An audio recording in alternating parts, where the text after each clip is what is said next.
പ്രഭാതഭേരി.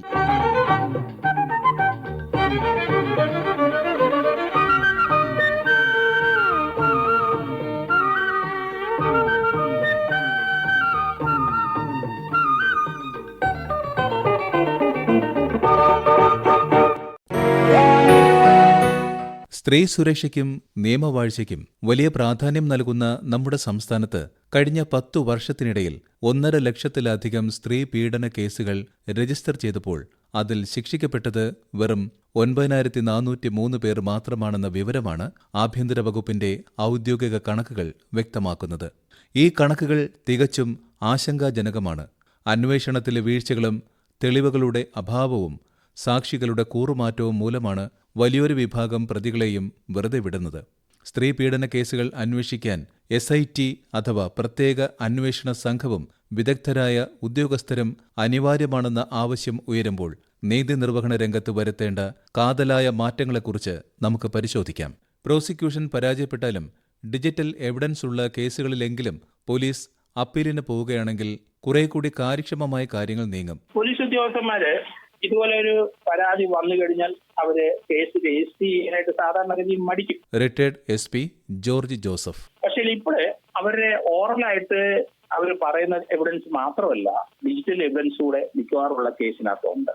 അതുകൊണ്ട് എവിഡൻസ് ധാരാളമുണ്ട്. പക്ഷേ പ്രോസിക്യൂഷൻ സമയത്ത് വാദിയെ കൃത്യമായിട്ട് അത് പഠിപ്പിച്ച് കോടതി അവരുടെ പരാതി പറയാനുള്ള ഒരു സംവിധാനം പോലീസ് തന്നെ ഉണ്ടാക്കണം. അതുപോലെ തന്നെ ഡിജിറ്റൽ എവിഡൻസ് പെൻഡ്രൈവിലാക്കി കോടതി കൊടുക്കണം. കോടതി അത് തീർച്ചയായിട്ടും ആ വിസ്താര സമയത്ത് അത് കാണും. രണ്ടാമത് സാക്ഷികളുണ്ടെങ്കിൽ, കേട്ട സാക്ഷികളുണ്ടെങ്കിൽ അവർക്കും ധൈര്യം കൊടുത്തിട്ട് അവരും കോടതിയിൽ ആ മൊഴി പറയിപ്പിക്കണം. പ്രോസിക്യൂഷൻ ഫെയിലിയർ ആയാൽ തന്നെ അതിന് ഡിജിറ്റൽ എവിഡൻസ് ഉള്ള കേസിനെങ്കിലും അപ്പീൽ കൊടുക്കണം. അങ്ങനെയാണ് കൺവിഷൻ റേറ്റ് കൂടും.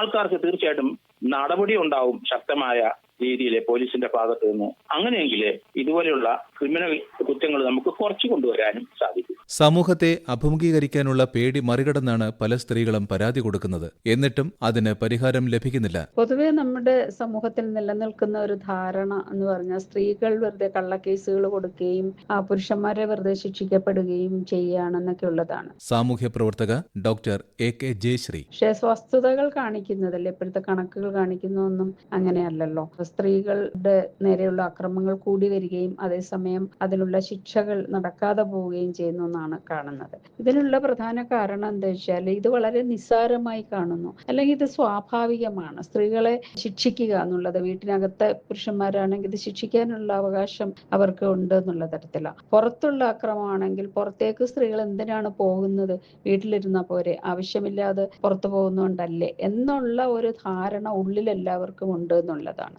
അതുകൊണ്ട് ഇപ്പൊ പരാതി കൊടുക്കാൻ തന്നെ, മുന്നോട്ട് വരാൻ തന്നെ സ്ത്രീകൾക്ക് വലിയ പ്രയാസമാണ്. ബന്ധുക്കൾക്കെതിരെ എങ്ങനെയാണ് പരാതി കൊടുക്കുന്നത്, അല്ലെങ്കിൽ ഞാൻ തന്നെ കുറ്റക്കാരിയായിട്ട് കാണുമോ, സമൂഹം എന്നെ മോശമായിട്ട് കാണുമോ, ഇങ്ങനെയുള്ള ഫിയർ എല്ലാം ഉണ്ട് സ്ത്രീകൾക്ക്. പക്ഷെ അതിനെയൊക്കെ അതിജീവിച്ചിട്ടാണ് പലപ്പോഴും സ്ത്രീകൾ കേസ് കൊടുക്കാൻ പോകുന്നത്. പക്ഷെ ആ പോകുന്ന സമയത്ത് അതിനുള്ള പിന്തുണ കൊടുക്കാൻ, സപ്പോർട്ട് കൊടുക്കാൻ കൂടെ ആരും ഉണ്ടാവില്ല എന്നുള്ള ഒരു പ്രധാന കാരണമാണ്. പിന്നെ ഒരു സ്ത്രീക്ക് പോലീസ് സ്റ്റേഷനിൽ ചെന്ന് പരാതി കൊടുക്കാനൊക്കെയുള്ള എന്തെല്ലാം ബുദ്ധിമുട്ടുകൾ ഉണ്ടാവും എന്നുള്ളത് നമുക്ക് മനസ്സിലാക്കാമല്ലോ. പിന്നെ തെളിവുകൾ ഉണ്ടാവില്ല. തെളിവുകൾ ഉണ്ടാകണമെങ്കിൽ ഇത് അതേ സമയത്ത് തന്നെ പോയിട്ട് പരാതി കൊടുക്കണം. ഈ പീഡനം നടന്ന സമയത്ത് തന്നെ പോയി കൊടുക്കണം. ആ സമയത്ത് അവര് കൺഫ്യൂഷനിലായിരിക്കും. ഇത് തുറന്നു പറയില്ല. പലപ്പോഴും തുറന്നു പറഞ്ഞാൽ മാത്രമേ അത് മെഡിക്കൽ റെക്കോർഡിലൊക്കെ വരികയുള്ളൂ. പലപ്പോഴും മെഡിക്കൽ റെക്കോർഡിൽ ഇത് ഉണ്ടാവില്ല. പിന്നെ സാക്ഷികൾ ഉണ്ടാവില്ല. ഇതൊന്നും ഇല്ലാത്ത കാരണം കൊണ്ടാണ് പലപ്പോഴും തെളിവുകളില്ല എന്ന് പറഞ്ഞിട്ടാണ് ഇതിനുള്ള ശിക്ഷ കിട്ടാതെ പോകുന്നത്. ഇതിന് വേണ്ടുന്ന അത്രയും പിന്തുണാ സംവിധാനങ്ങൾ നമുക്കില്ല എന്നുള്ളത് തന്നെയാണ് പ്രധാന പ്രശ്നം. പിന്നെ ഒരുപാട് കാലം ഇതിന്റെ പുറകെയൊക്കെ നടന്നിട്ട് സ്ത്രീകൾ ക്ഷീണിച്ചു പോകാറുണ്ട്. ചില സ്ത്രീകൾ പറയുന്നത് അവസാനം വർഷങ്ങളോളം കേസുകൾ നടന്നിട്ട് ഒന്നും ആകാതെ വരുന്ന സമയത്ത് അവർ പറയുന്നത്, ഞങ്ങൾ പറയുന്നത് ഇനി ആരും കേസിന് പോകണ്ട എന്നാണ്. അങ്ങനെ നിരുത്സാഹപ്പെടുത്തുന്ന തരത്തിലാണ് നമ്മുടെ സമൂഹത്തിന്റെ ഇതിനോടുള്ള സമീപനം. ഇത് മാറിയേ തീരുള്ളൂ. അതിനായിട്ടുള്ള കൂടുതൽ ശ്രമങ്ങൾ, ബോധവൽക്കരണം നമ്മുടെ ഭാഗത്തു നിന്നും ഉണ്ടാകേണ്ടതാണ്. ഏതൊരു മോഷണ കേസിനും സ്പെഷ്യൽ ഇൻവെസ്റ്റിഗേഷൻ നടത്തുന്ന ആഭ്യന്തര വകുപ്പ് ഇത്തരം കാര്യങ്ങളിൽ കൂടി സമാന അന്വേഷണങ്ങൾക്ക് തയ്യാറാകണം. സ്ത്രീപീഡന കേസ് രജിസ്റ്റർ ചെയ്യുന്നതിന് ആനുപാതികമായി പ്രതികൾക്ക് ശിക്ഷ ലഭിക്കാത്തത് ഏറ്റവും ആശങ്കാജനകമായ ഒന്നാണ്. മാതൃഭൂമി ലേഖകൻ കെ.എ. ബാബു. അപ്പം കഴിഞ്ഞ 10 വർഷത്തിനിടയിൽ കണക്കുകൾ സൂക്ഷ്മമായി നോക്കിയാൽ ഒരു 16% മാത്രമാണ് പ്രതികൾ ശിക്ഷിക്കപ്പെടുന്നത്.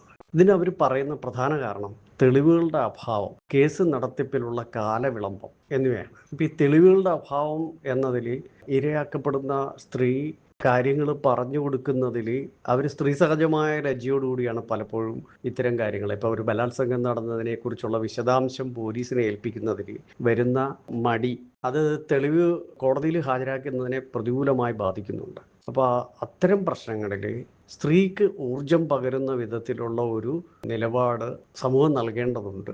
അതിനുവേണ്ടി ഒരു സ്പെഷ്യൽ ഇൻവെസ്റ്റിഗേഷൻ ടീം നിലവിൽ വന്നാൽ മാത്രമേ ഇവർക്ക് രക്ഷയുണ്ടാവുകയുള്ളൂ. ഇന്നത്തെ കാലത്ത് നമുക്കിപ്പോൾ അറിയാം, ഒരു വിഗ്രഹമോഷണവുമായി ബന്ധപ്പെട്ടതാണെങ്കിലും മറ്റ് ഏത് മോഷണവുമായി ബന്ധപ്പെട്ടും നമുക്കിവിടെ സ്പെഷ്യൽ ഇൻവെസ്റ്റിഗേഷൻ ടീമുണ്ട്. എന്നാൽ ഒരു സ്ത്രീ പീഡന കേസിൽ കേരളത്തിലൊരു സ്പെഷ്യൽ ഇൻവെസ്റ്റിഗേഷൻ ടീമില്ല. പോലീസിനെ സംബന്ധിച്ചിടത്തോളം അവർ സാധാരണ മറ്റ് 100 തിരക്കുകൾക്കിടയിൽ ഒരു ബലാത്സംഗ കേസും അറ്റൻഡ് ചെയ്യേണ്ട അവസ്ഥയിലാണ് ഇപ്പോൾ ഉള്ളത്. അപ്പോൾ അത് പോകുന്നത് അത്രത്തോളം ഗൗരവപ്പെട്ട ഒരു സമയമെടുത്ത് അത് ചെയ്യാൻ പറ്റാത്ത ഒരവസ്ഥയിലാണ് അവർ. ഇത് പരിഹരിക്കുന്നതിനായിട്ട് ഒരു വനിതാ IPS ഓഫീസർ ഉൾപ്പെടെയുള്ള ഒരു സ്പെഷ്യൽ ഇൻവെസ്റ്റിഗേഷൻ ടീം കേരളത്തിൽ വന്നാൽ അത് ഏറ്റവും അഭിമാനകരമായിരിക്കും. സമഗ്രമായ ഒരു അന്വേഷണം വനിതാ ശിശുവികസന വകുപ്പ് നടത്തുമെന്ന് വകുപ്പ് മന്ത്രി ബിന്ദു കൃഷ്ണ. വളരെ ഞെട്ടിപ്പിക്കുന്ന ഒരു വിവരമാണ് ഇത്. കേരളത്തിൽ സ്ത്രീപീഡന കേസുകൾ രജിസ്റ്റർ ചെയ്യപ്പെട്ടത് കഴിഞ്ഞ 10 വർഷത്തിനിടയിൽ 1,58,386 ആണ് എന്നുള്ളത് തന്നെ അങ്ങേയറ്റം ഗൗരവമുള്ള ഒരു കാര്യമാണ്. കാരണം സ്ത്രീധന നിരോധന നിയമവും സ്ത്രീകൾക്കെതിരായുള്ള അതിക്രമങ്ങൾക്ക് എതിരെ ശക്തമായ നിയമം, സ്ത്രീ സുരക്ഷാ നിയമമുള്ള ഒരു നാട്ടിൽ ഇത്രയും കേസുകൾ ഉണ്ടാകുന്നു എന്നുള്ളത് തന്നെ വളരെ ഞെട്ടിപ്പിക്കുന്നതാണ്. അതിൽ തന്നെ 9,403 പേർ മാത്രം ശിക്ഷിക്കപ്പെട്ടു എന്നുള്ളത് അങ്ങേയറ്റം ഗൗരവതരമായി കാണേണ്ട ഒരു വിഷയമാണ്. റിപ്പോർട്ട് ചെയ്യപ്പെട്ട കേസുകളിൽ 918 സ്ത്രീകൾ കൊല ചെയ്യപ്പെട്ടതാണ് എന്നതുകൂടി ഈ വാർത്തയുടെ അല്ലെങ്കിൽ വിവരത്തിന്റെ ഗൗരവം വർദ്ധിപ്പിക്കുകയാണ്. ഇത്തരം സ്ത്രീകൾക്കെതിരെയുള്ള അതിക്രമ കേസുകൾ രജിസ്റ്റർ ചെയ്യപ്പെടുന്ന ഇൻഫർമേഷൻ കിട്ടുമ്പോൾ മുതൽ കുറ്റമറ്റ രീതിയിൽ കേസിന്റെ നടപടികൾ നടത്തിയാൽ മാത്രമേ പ്രതികൾ ശിക്ഷിക്കപ്പെടാനുള്ള സാഹചര്യങ്ങൾ ഉണ്ടാവുകയുള്ളൂ. FIR ലോഡ്ജ് ചെയ്യുമ്പോഴും അത് സംബന്ധിച്ച സീൽ മഹസർ ഉൾപ്പെടെ അല്ലെങ്കിൽ അത്തരം കാര്യങ്ങൾ, സർട്ടിഫിക്കറ്റ്, അതുപോലുള്ള എല്ലാ കാര്യങ്ങളും ചെറുതും വലുതുമായ ഓരോ നിമിഷങ്ങളിലും വളരെ കൃത്യതയോടുകൂടി മേലുദ്യോഗസ്ഥന്മാരുടെ മേൽനോട്ടത്തിൽ നിയമപരിധിക്കുള്ളിൽ നിന്നുകൊണ്ട് കാര്യമായി നിയമങ്ങൾ, ചട്ടങ്ങൾ അതനുസരിച്ച് ചെയ്യേണ്ടതാണ്. ചിലപ്പോഴൊക്കെ FIR-ഉം ചാർജ് ഷീറ്റും തമ്മിലുള്ള അന്തരമൊക്കെ കോടതിയിൽ പ്രാക്ടീസ് ചെയ്യുമ്പോൾ കണ്ടിട്ടുണ്ട്. അത് പോലീസ് അത്രയും ഗൗരവമായി അല്ലെങ്കിൽ അവധാനതയോടുകൂടി ചെയ്യാത്തത് കൊണ്ടാണ്. അപ്പോ പല സാഹചര്യങ്ങളിൽ തെളിവുകൾ ശേഖരിക്കുന്നതിലും സാക്ഷിമൊഴികൾ ഉറപ്പുവരുത്തുന്നതിലും സാഹചര്യ തെളിവുകളും ശാസ്ത്രീയ തെളിവുകളും സമാഹരിക്കുന്നതിലും ഒക്കെ ഉള്ള പരാജയം ചില കേസുകളിൽ നടക്കാറുണ്ട്. ആഭ്യന്തര വകുപ്പുമായി ചേർന്നുകൊണ്ട് ഈ വിഷയത്തിൽ വളരെ ഗൗരവമായ ഒരു ഇടപെടൽ, സമഗ്രമായ ഒരു അന്വേഷണം വനിതാ ശിശു വികസന വകുപ്പ് നടത്തുക തന്നെ ചെയ്യും. പോക്സോ കേസുകളിലും വ്യത്യസ്തമായ സമീപനമല്ല നടക്കുന്നത്. Public prosecutor advocate RS Vijayamohan. നമ്മുടെ ഈ പോക്സോ കേസിനെ സംബന്ധിച്ചോളം വരുമ്പോഴും വ്യത്യസ്തമായിട്ടുള്ളൊരു സമീപനമല്ല നടക്കുന്നത്. കാരണം രജിസ്റ്റർ ചെയ്തിട്ടുള്ള കേസുകളെല്ലാം ശിക്ഷയിലോട്ട് വരുന്നില്ല. പോക്സോ കേസ് നമുക്ക് രണ്ടായിട്ടാണ് തിരിക്കേണ്ടത്. ഒന്ന് വന്നിട്ട് കൊച്ചു കുട്ടികളെ അവരെ സമ്മതമില്ലാതെ പീഡിപ്പിക്കുന്ന കേസുകളുണ്ട്. ഇതുകൂടാതെ സമ്മതപ്രകാരം നേതാക്കളാണെങ്കിൽ തമ്മിലുള്ള സെക്ഷൽ റിലേഷൻഷിപ്പും ഉണ്ട്. അപ്പോൾ ഇത് രണ്ടായിട്ടാണ് എടുക്കുന്നത്. അപ്പം അതിൽ വരുന്ന വിഷയം എന്ന് വെച്ചാൽ ഈ കമിതാക്കൾ മിക്കവാറും ഈ കേസ് ആദ്യം എടുക്കുന്നു, കുട്ടി മൊഴി പറയുന്നു, അതിനുശേഷം ട്രയൽ സമയത്ത്, സാക്ഷി വിസ്താര സമയത്ത് ഇവർ മൊത്തമായിട്ട് അങ്ങ് മാറ്റി പറയുകയാണ്. ചിലപ്പം കേസ് എടുത്തതിന് ശേഷം വിചാരണ സമയത്ത് ഇവരുടെ കല്യാണം കഴിഞ്ഞിരിക്കാം, ചിലപ്പോൾ ഇവർ പരസ്പരം അങ്ങോട്ടും ഇങ്ങോട്ടും മാറി കല്യാണം കഴിച്ചിരിക്കാം, വേറെ കല്യാണം കഴിച്ചിരിക്കാം. അങ്ങനത്തെ സ്ഥിതി വിശേഷം വരുമ്പോൾ അവർ പൂർണ്ണമായിട്ടും പ്രോസിക്യൂഷൻ അനുകൂലമല്ലാതെ എതിരായിട്ട് പറയുകയും മൊഴി മാറ്റി പറഞ്ഞ് കൂറുമാറി പോവുകയാണ് ചെയ്യുന്നത്.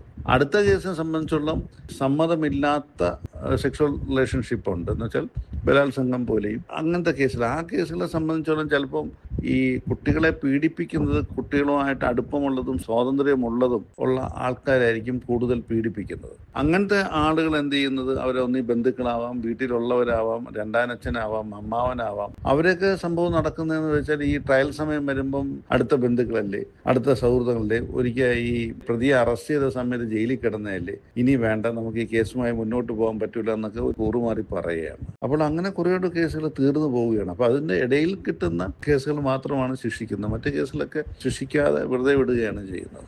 നിയമങ്ങൾ നിർമ്മിക്കപ്പെടുന്നതിനേക്കാൾ പ്രധാനം അവ കൃത്യമായും സമയബന്ധിതമായും നടപ്പിലാക്കപ്പെടുന്നു എന്ന് ഉറപ്പുവരുത്തുകയാണ്. കേവലം എഫ്ഐആറുകളിൽ ഒതുങ്ങിപ്പോകാതെ വീഴ്ചയില്ലാത്ത അന്വേഷണത്തിലൂടെയും ശക്തമായ പ്രോസിക്യൂഷനിലൂടെയും പ്രതികൾക്ക് അർഹമായ ശിക്ഷ വാങ്ങി നൽകാൻ നമ്മുടെ നീതിന്യായ പോലീസ് സംവിധാനങ്ങൾക്ക് സാധിക്കേണ്ടതുണ്ട്.